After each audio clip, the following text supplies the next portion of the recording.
Vamos lá, vamos junto. O tema da mensagem de hoje é esperança. Você pode declarar isso comigo? Diga: esperança. Em tempos de dúvidas, em tempos de caos, em tempos de medo, não existe nada melhor do que a gente se agarrar à esperança. Agora a questão é, a gente precisa saber sobre o que nós estamos colocando a nossa esperança. Qual é a base da nossa esperança? A nossa esperança não é uma esperança pautada em otimismo. Vai dar tudo certo. Por que, André? Porque eu sinto que vai dar certo. Não. A nossa esperança não tem a ver com aquilo que a gente sente, tem a ver com aquilo que a gente crê. Fé não é sentimento, fé é convicção. Sentimentos mudam, sentimentos passam, mas a nossa convicção é que se Deus é por nós, quem será contra nós? A nossa convicção é: Deus é o nosso refúgio, a nossa fortaleza. Nós nos escondemos em Deus, nós descansamos em Deus, nós confiamos em Deus. Você está comigo ainda? Diga amém. Então, em tempos de caos, a gente precisa entender qual é o nosso DNA profético. Qual é o DNA profético da igreja? Estabelecer um caminho, apontar o caminho, estabelecer esperança quando todo mundo já está perdendo a sua. Entenda isso, irmão, em nome de Jesus. A igreja não pode se mover como o mundo se move, porque a igreja não é como o mundo é. A igreja não pode ter os mesmos medos que o mundo tem, porque a igreja tem um Deus diferente do Deus desse mundo. Sabe, a esperança, o significado dela, um dos significados é sentimento ou a convicção de quem vê como possível a realização daquilo que deseja. Confiança em coisas boas, fé. Sabe, a esperança é a expectativa em relação ao novo. Esperança é expectativa em relação ao milagre. Esperança é expectativa em relação àquilo que só Deus pode fazer. Esperança é todo mundo achar que não vai dar certo e você está feliz e confiante sabendo que já aconteceu. Esperança é não se mover por calendários, mas por promessas. É não se mover por diagnósticos, mas por palavras. É não se mover por propostas, mas por promessas e aquilo que Deus já liberou desde o ventre da mãe. Esperança significa: eu sei quem me comprou, eu sei quem me sustenta, eu sei quem me mantém, e eu sei que aquele que prometeu é fiel para cumprir. Eu sei que Ele não é homem para que minta, nem filho do homem para que se arrependa. Então, porque eu sei quem Deus é, eu sei o que eu posso nele. Esperança é a nossa firme convicção naquilo que só Deus pode fazer. Sabe, eu não lembro quem é o autor dessa frase, mas ele diz que o motivo de estarmos ansiosos é porque colocamos qualquer coisa abaixo de Deus como centro da nossa história. Se você colocar qualquer coisa abaixo de Deus como centro da sua história, você vai viver ansioso. Se o mercado é a tua esperança, se o dinheiro é a tua esperança, se amigos inclusive são a sua esperança, em algum momento um deles vai falhar e você vai se frustrar. Em algum momento a economia vai mudar e você vai se frustrar. Deus está falando aí: não confia naquilo que é abalável, porque quando aquilo que é abalável for abalado, aquilo que é inabalável permanecerá. Você está comigo ainda? Diga amém. E eu separei algumas passagens, algumas verdades bíblicas que falam sobre esperança. Pastor, o que a Bíblia fala sobre esperança? Jeremias 29:11 diz: porque sou eu que conheço os planos que tenho para vocês, diz o Senhor, planos de fazer prosperar e não de causar dano, planos de dar a vocês esperança e um futuro. Salmos 42:11 diz: por que você está assim tão triste, ó minha alma? Por que está assim tão perturbada dentro de mim? Porque a sua esperança, põe a sua esperança em Deus, pois eu ainda o louvarei, e Ele é o meu Salvador, Ele é o meu Deus. Salmos 146:5 diz: como é feliz aquele cujo auxílio é o Deus de Jacó, cuja esperança está no Senhor, o seu Deus. Romanos 15:13 diz que o Deus da esperança os encha de toda alegria e paz. Alguém recebe isso em nome de Jesus? Por sua confiança nele, para que vocês transbordem de esperança pelo poder do Espírito Santo. Efésios 1:18 diz: eu oro também para que os olhos dos corações de vocês sejam iluminados, a fim de que conheçam a esperança para a qual Ele os chamou, as riquezas da gloriosa herança dele nos santos. Romanos 5:1 diz: tendo sido, pois, justificados pela fé, nós temos paz com Deus, pelo nosso Senhor Jesus Cristo, por meio de quem obtivemos acesso pela fé a essa graça na qual estamos firmes e nos gloriamos na esperança da glória de Deus. 1 Pedro 1:3: bendito seja o Deus e Pai do nosso Senhor Jesus Cristo. conforme a sua grande misericórdia, Ele nos regenerou para uma esperança viva, por meio da ressurreição de Jesus Cristo dentre os mortos. Hebreus 10, 23, apeguemo-nos com firmeza à esperança que professamos, pois aquele que prometeu é fiel. Romanos 12, 12 diz: alegrem-se na esperança, sejam pacientes na tribulação, perseverem na oração. Romanos 5, 5 diz: e a esperança não nos decepciona, porque Deus derramou o seu amor em nossos corações, por meio do Espírito Santo que Ele nos concedeu. Salmos 39, 7 diz: mas agora, Senhor, que hei de esperar? A minha esperança está em Ti. Você pode dizer glória a Deus, você pode se manifestar, você pode fazer alguma coisa no seu lugar, você pode reagir a essa palavra viva.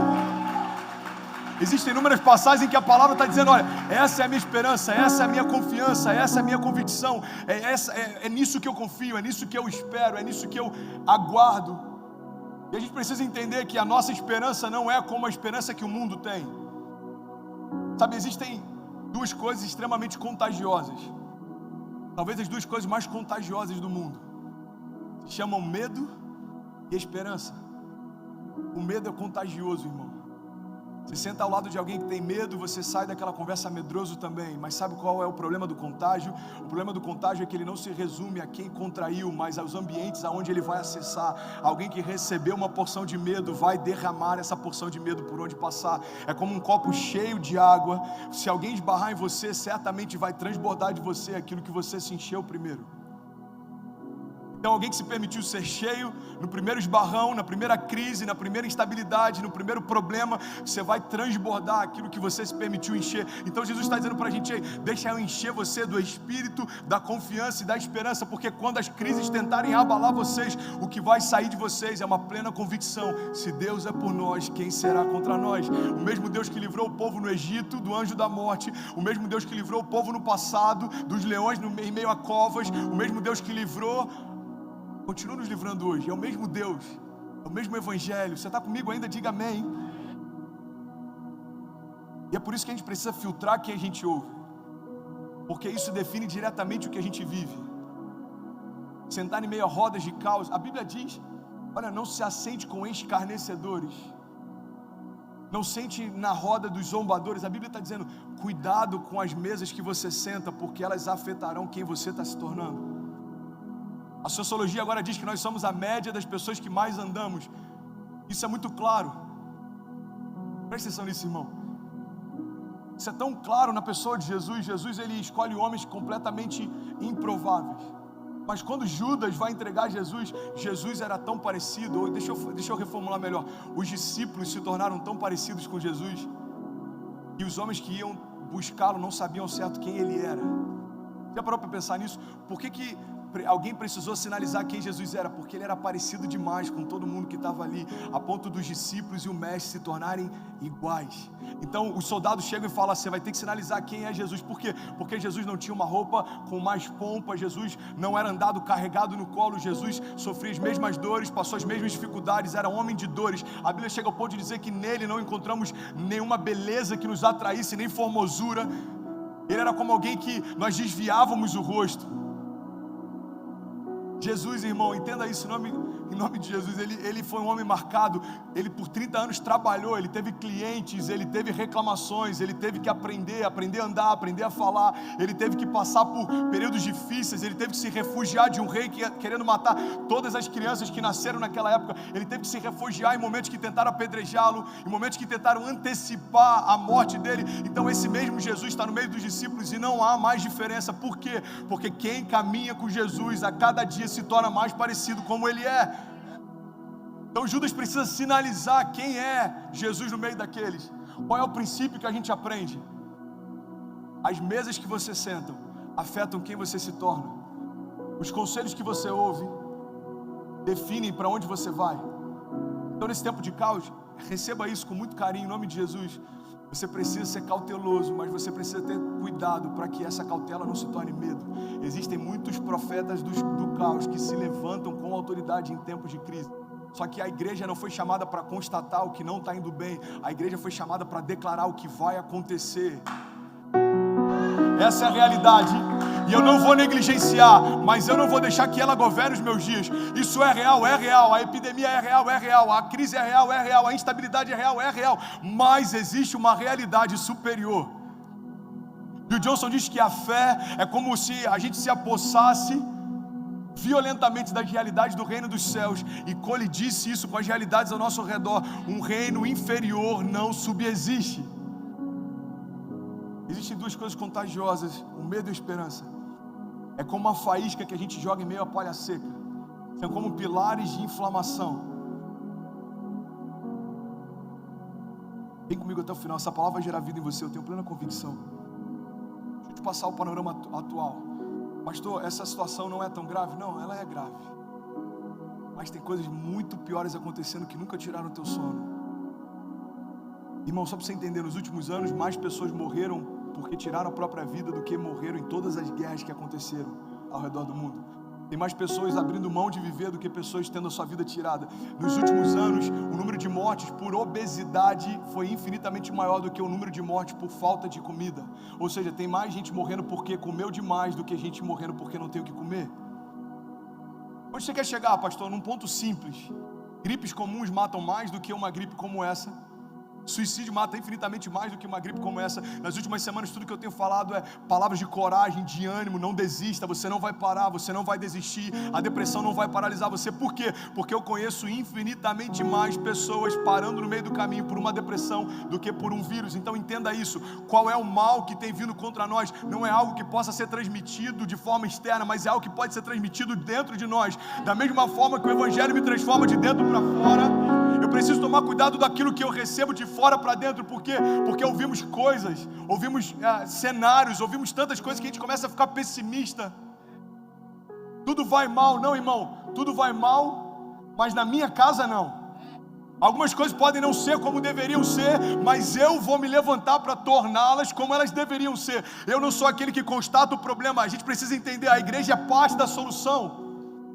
É por isso que eu sou apaixonado por plantação de igrejas. A gente chega num lugar como esse e algumas pessoas falam: pastor, tem igrejas americanas que tem isso, tem igrejas americanas que tem aquilo. Irmão, entenda, você acha isso incrível? Então vamos construir a igreja que sonhamos em nos tornar. Se não existe um poço no meio do deserto, Deus está falando para você, então comece a cavar. Se não existem bases seguras no meio de alguma geografia, Deus está falando, então comece a estabelecer, firma as tuas estacas e depois expande elas. Você foi chamado para solucionar o caos que se coloca diante de você. Você está comigo? Meio a tantos profetas do caos, a gente precisa se posicionar, entender que nós fomos chamados para trazermos luz. Em meio à desesperança, você é esperança. Em meio ao medo, você é confiança. Em meio a doenças, você é a cura. Irmão, você é o antídoto de Deus para o único vazio que a criação não consegue preencher. Você carrega a única mensagem capaz de mudar uma geração. Você precisa entender que quando Cristo se revela em você, aqueles que não sabiam para onde ir agora reencontraram um caminho. Como? Enxergando você. Você é a Bíblia que o mundo lê. Você é a Bíblia que o mundo lê. São como pilares de inflamação. Eu tenho um amigo que é policial e ele falou que na escola militar, na academia militar, uma das coisas que eles aprendem é sobre como conter grandes manifestações. Em grandes manifestações, eles precisam identificar quais são os pilares de inflamação. Você pode dizer isso comigo? Diga: pilares de inflamação. Pilares de inflamação são aquelas pessoas que elas inflamam quem está ao redor. Então, no meio de uma manifestação, existem pessoas chaves que começam a gritar algo, daqui a pouco a multidão inteira começa a gritar igual. Eles começam a dizer para onde vai, até que horas vai acontecer, e todo mundo vai seguindo, e aquilo vai como um efeito dominó. Você quer um outro exemplo prático de onde acontece isso? Num estádio de futebol. Alguém começa a gritar. Você já deve ter visto torcida organizada, um cara se levanta e começa a gritar. Daqui a pouco 50, 70 mil pessoas estão gritando a mesma coisa. Entenda isso, esse é o efeito do Evangelho também. Jesus está dizendo: olha, vocês são a luz do mundo. Então quando vocês começarem a inflamar as realidades ao seu redor, aqueles que nunca experimentaram de mim vão experimentar através de você. Vem comigo, irmão, vamos tornar essa noite gloriosa. Ela não volta mais. Essa noite é única. Celebre como se fosse a última vez. Já falei sobre isso, mas eu sou apaixonado por essa passagem.